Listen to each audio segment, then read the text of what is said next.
Eu recebi um testemunho muito forte, eu quero mostrar para você. É de uma das vítimas das inundações no Rio Grande do Sul. Porém, essa vítima era um servo de Deus. Olha o que Deus faz com esse cara antes de acontecer tudo. Eu tenho certeza que você vai ser impactado e sei que a sua fé vai ser edificada. Irmãos, como disse o apóstolo Paulo, são tempos trabalhosos, são tempos em que estamos vendo o princípio das dores. Dores essas que foram reveladas por Jesus aos discípulos em Mateus 24. Presta atenção, porque esse vídeo é muito forte, esse testemunho é muito edificante. Se liga no vídeo. Perdi o meu pai na tragédia do Rio Grande do Sul e vim contar um testemunho sobre isso.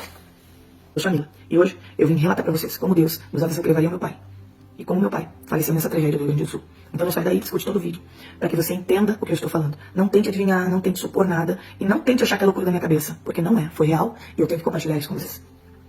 No dia 28 de abril, que foi no domingo, foi o último dia que eu vi meu pai. Na terça, dia 30, ele faleceu às 8h30 da noite, com o desmoronamento que ocasionou por causa dessas chuvas no Rio Grande do Sul. Um pouco antes, meu pai vinha aqui em casa sempre cedinho, 7 horas da manhã ele já estava aqui. Ele vinha, ele trazia a Bíblia dele, e eu quero que vocês frisem bem essa parte. E ele sempre trazia a Bíblia dele marcada com essas fitinhas na última mensagem que ele leu antes de dormir. Olha tá? isso.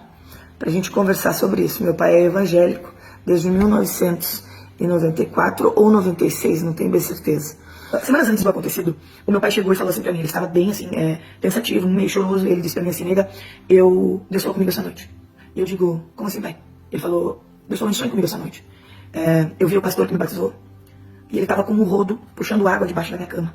E em um dado momento ele olhou pra mim e disse, João, que era o meu pai, o Senhor mandou te dizer que vai te levar dentro dos próximos dias. E meu pai se acordou com aquilo ali. E meu pai era o cara que orava tipo 3, 4 horas na madrugada. Ele era assim, era fora. Eu nunca vi uma pessoa orar tanto como meu pai orava. Era copiosamente as orações dele. E meu pai tinha muita essa coisa, tipo, Deus me falou, Deus me disse, sabe? E eu creio plenamente nisso, tá? E meu pai, ele tinha esse contato com Deus, assim, tipo, ó, Deus falou isso comigo, tal, tal. Bom, enfim, vamos lá. Aí eu tentei amenizar aquela situação, o dia passou, tudo certo. Dia 28 de abril, que foi o último dia que eu vi meu pai, foi no domingo, meu pai chegou e ele tava bem abalado, assim, bem abalado. E ele chegou aqui, meu marido estava dando estudo para um rapaz, porque a gente tem célula, então a gente faz discipulado aqui em casa. E ele chegou, meu marido falou com ele disse, é a última vez que eu tô vindo aqui, Thiago. E meu marido ficou assim e tal, conversou um pouquinho com ele, depois ele subiu lá para o ateliê e os rapazes ficaram aqui.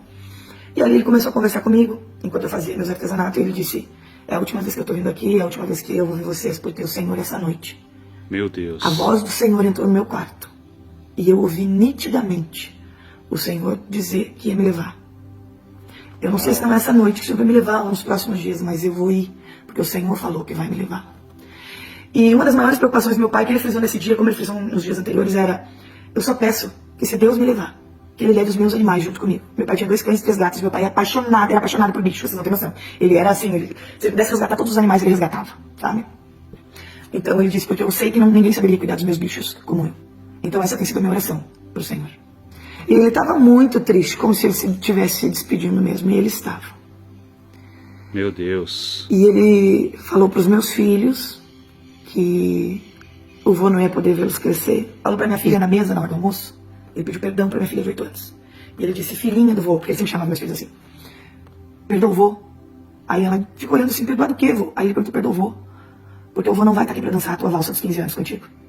E ela entendeu, e ela disse que perdoava ele. Ele deu uma enxugada nas lágrimas, né? Ficou aí conosco até umas 4h30 da tarde, depois ele se despediu e disse, gente, eu tô indo. Eu, tá bom, pai, amanhã a gente se vê, porque ele vinha todo dia. Só que na segunda-feira, choveu, e choveu muito aqui.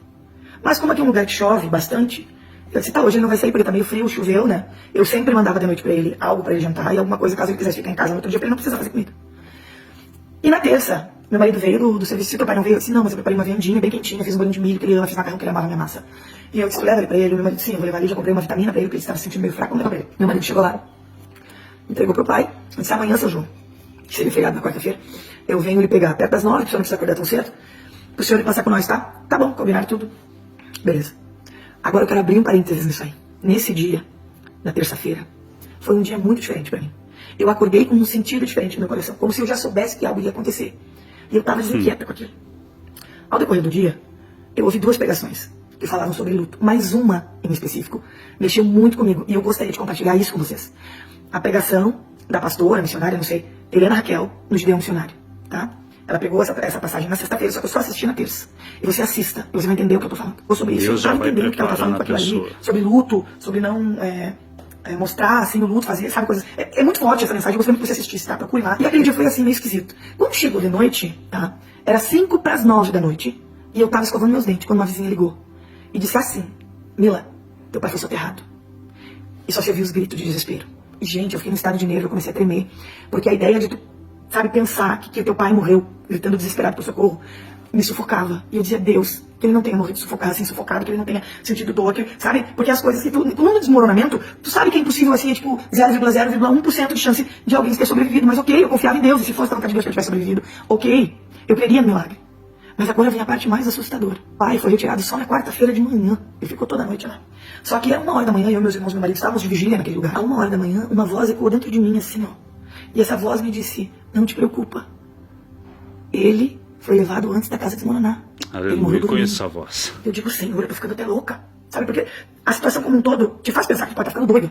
E eu disse, Senhor, então me confirma isso, se for o Senhor falando comigo. Mas eu falei com Deus aqui, né? Não externei nada. Vim pra casa, às 4h da manhã, meu marido tinha trabalhado muito dia, tava muito cansado. Eu disse, não, vamos em casa, tu dorme um pouco, eu vou ficar lá, vou fazer um café pra fazer com os guris aqui, porque a gente ia ficar toda noite naquele lugar, tava frio, tava chovendo. E aí eu não consegui dormir aqueles minutos ali, meu marido dormiu. Mas antes do meu marido dormir, eu disse, Tiago, eu quero muito que o Senhor me confirme que o pai faleceu dormindo. Que chegue alguém e diga, olha, a gente encontrou ele tapadinho dormindo. Assim, eu vou ter certeza que Deus levou ele antes que desmoronasse tudo sobre ele. Às 9h da manhã, acharam meu pai. E aí o brigadiano, o policial, então, ele veio e ele falou assim, gente, a gente encontrou ele como se ele estivesse dormindo. Tapadinho, com cobertor. Aleluia. Tranquilo, assim, como se estivesse dormindo. Não tinha terra sobre meu pai. Porque quando desmoronou a casa, fez isso aqui, ó, aonde ele estava. Alguns, não é viga de fala, aquelas madeiras do forro, sabe? Algumas caíram sobre ele, ele teve uma leve escoriação na cabeça, no dedo aqui assim, na orelha e na costela, que eu acho que ela caiu meio que assim, sabe? Só que ele ficou coberto com aquilo ali. Então desmoronou ao redor. E ele ficou coberto assim, tá? Isso foi impactante, porque as minhas pernas se afrouxaram. E eu disse, meu Deus. O mais assustador disso tudo foi quando na noite do dia 1º a gente foi para o IML. E o legista saiu na porta com uma cara bem assim. Olha isso. Preocupada, assustada, não sei definir, ele tava com uma cara esquisita. E tava aí nós e o outro rapaz que perdeu o pai dele, que era vizinho do meu pai também ao lado. E ele disse pra mim assim, tu é filho do seu João? Eu disse, sou. Ele disse, deixa eu te falar uma coisa. O teu pai não tinha nada de terra, ele não aspirou nada. Não tinha nada nem nas vias aéreas, nem no pulmão. Aí ele falou 3 vezes pra mim, o pulmão estava limpinho. Ali, Deus falou comigo. Era mais uma confirmação que Deus me dava de que ele tinha levado meu pai. Tempos antes da casa desmoronar. Quando a casa desmoronou, todos os animais do meu pai estavam dentro de casa. Todos. Todos morreram. Lembra que eu falei que ele pediu pro Senhor levar os animais dele? Então, foi extremamente assustador. E me deixou pensando alguns dias. Pedi para os moradores dali que se eles encontrassem a Bíblia do meu pai, que eles guardassem, porque para mim tinha uma sentimental gigante, visto que todos os dias de manhã a gente acreditava nela juntos. Eles acharam a Bíblia do meu pai, e do jeito que eles acharam, eles deixaram. E a Bíblia do meu pai estava aberta. E agora vocês vão perguntar assim, como tu sabe que estava aberta neste capítulo? Não foi tu que abriu. Porque toda noite, antes de dormir, lembra que eu falei? O meu pai marcava onde ele leu, para ele não perder. E assim ele fez. E eu vou mostrar a Bíblia para vocês agora. Ó, tem muito cuidado, porque ela ainda está úmida. Eu tô secando ela ainda, mas ela ainda está úmida. Ó, tá vendo? Tá aqui a Bíblia, olha que história que ela tá, ó. É uma Bíblia nova que ele comprou ao barro. Tá? E a passagem, Jeremias, ó, tá? E é Jeremias 47. E eu vou ler para vocês o que diz em Jeremias 47. Assim diz o Senhor, eis que do norte se levantam as águas e se tornarão em torrente transbordante, inundarão a terra e a sua plenitude, a cidade e os seus habitantes. As pessoas gritarão por socorro e todos os moradores da terra se lamentarão. Avisou meu pai o que faria. Deus falou, e não permitiu que meu pai passasse pelo desespero, pela dor. Porque depois eu descobri que quem estava gritando por socorro era o vizinho, que graças a Deus foi resgatado com vida. Mesmo na morte, o Senhor, ele se faz presente. E às vezes a gente não entende porque a gente passa por certas situações. Eu não entendi porque Deus levou meu pai no coração. 72 anos mais lúcido, saudável. Um avô maravilhoso. Para mim sempre foi um pai fantástico. Apesar de todas as dificuldades que ele tinha, da época dele, ele me criou da melhor maneira. Hoje eu entendo que existe um propósito nisso tudo. E um dos propósitos é eu estar aqui hoje falando com você. É isso aí. O Senhor, ele tem nos alertado que a vinda dele está muito próxima. E nós, talvez agarrados a coisas materiais, ocupados com a nossa vida cotidiana, com a nossa rotina, que muitas vezes nos afasta de Deus. Nós que muitas vezes esquecemos hoje de ler a palavra de Deus e trocamos por um celular, para poder assistir vídeo, para poder ouvir uma música. Mas deixa eu te falar uma coisa, a volta de Cristo é real. E você, que não conhece, que não entende, pode rir de mim, não tem problema. Eu sei o que eu vivi. E eu sei que a vinda de Jesus é real. E eu quero dizer para você, eu não sei a quantas pessoas esse vídeo vai chegar, mas eu quero te dizer, organiza o teu altar. Arruma o que tem que ser arrumado. Porque o Senhor está levando muito dos seus. E muitas pessoas estão perecendo. Se agarrem com Deus, porque dias difíceis estão chegando sobre nós. E se não for o Senhor conosco, nós não sobreviveremos. Se agarre com Deus, para que quando Ele vier te buscar, você esteja pronto. A gente nunca sabe, hoje a gente está aqui, amanhã a gente pode não acordar. E aí? O que você tem guardado para o Senhor? Pense nisso. Se agarre com Deus. Essa é a hora.